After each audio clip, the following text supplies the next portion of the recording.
ini publik, jamaah, masyarakat, warga dikagetkan dengan biaya haji yang 62 sekian itu. Ini sangat menggelitik memang ya, di tengah kondisi masyarakat kita yang ingin berhaji itu kan banyak dari saudara-saudara kita yang dari nelayan, dari petani, yang mereka sudah susah payah menabung sekian puluh tahun.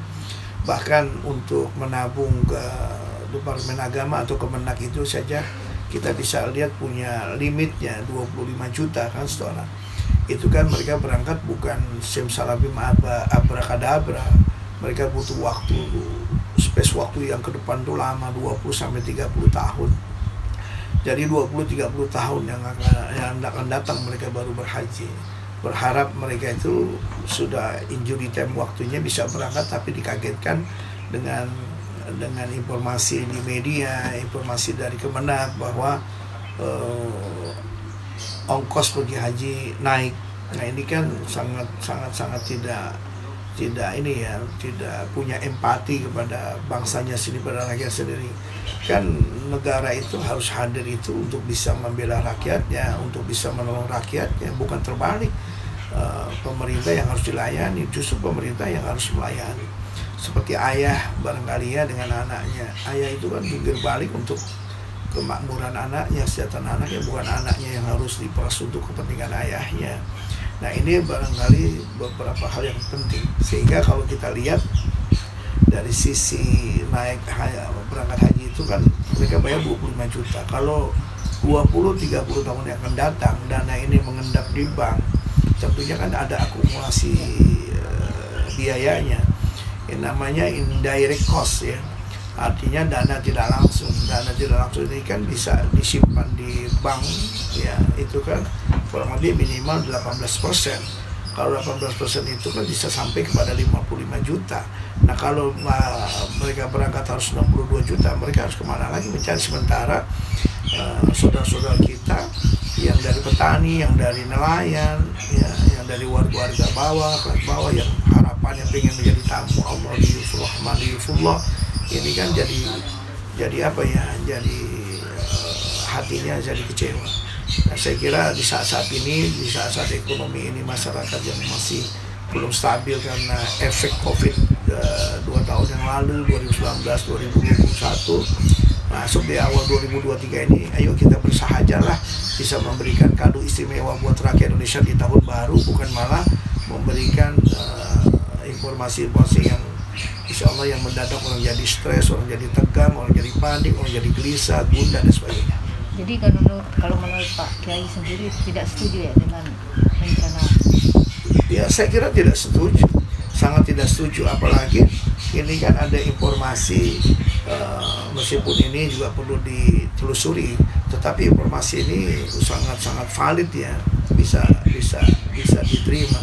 KPK sendiri sudah menemukan dana haji kita ya betul-betul habis sudah, mau kemana lagi gitu. Jangan sampai dana umat, dana haji yang ada di masyarakat kita justru dipakai oleh pemerintah, kemudian ketika mau berangkat haji lagi-lagi warga masyarakat kita yang ditekan. Jangan sampai beginilah ya, logikanya harus betul-betul inilah rasional gitu ya, logis gitu ya.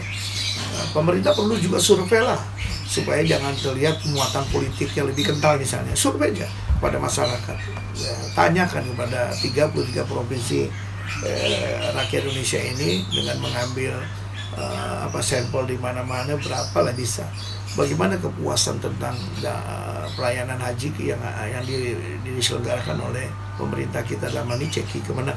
Nanti kan bisa lihat di situ, bisa lihat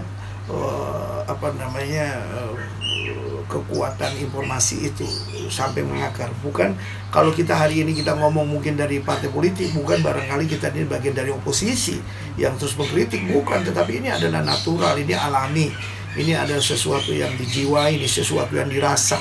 Ya kadang-kadang nggak perlu dipikirkan Mbak, ya ini perlu dirasa gitu.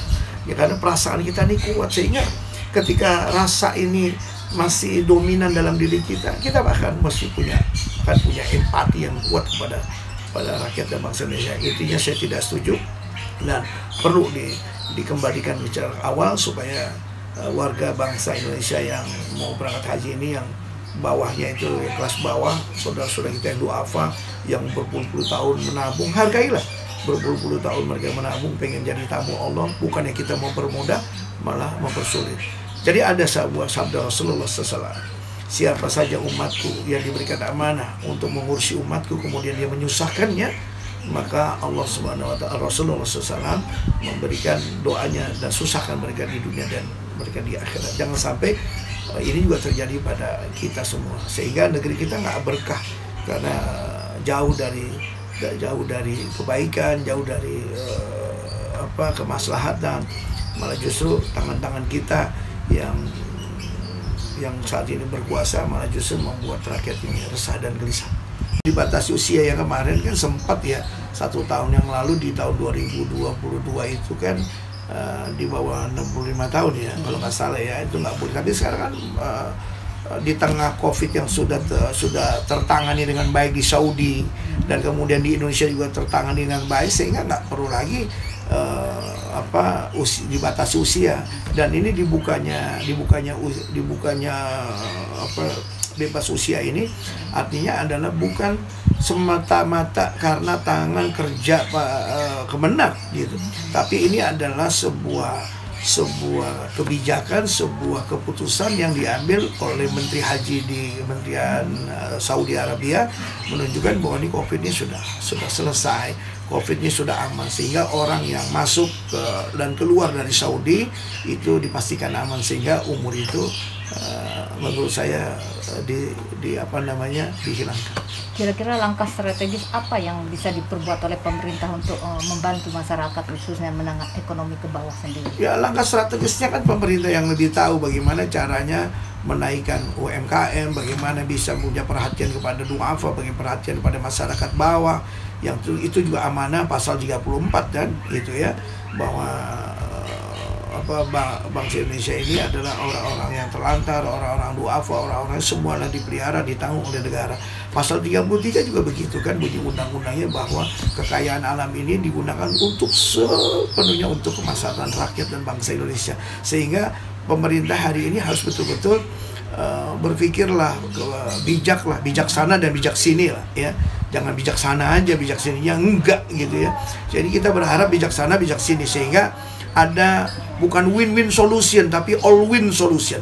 Kalau win-win solution mungkin Kementerian Agama dengan Kerajaan Saudi Arabia, tapi kalau kalau all-win solution ini dari jamaahnya ada tertangani dengan baik, penyelenggaranya dengan baik, Kementerian Saudi dengan baik, pemerintah Indonesia juga dengan baik, sehingga semuanya mendapatkan kebaikan. Dari sisi lini semuanya bisa jadi baik, dan saya berharap all-win solution bisa ditangani oleh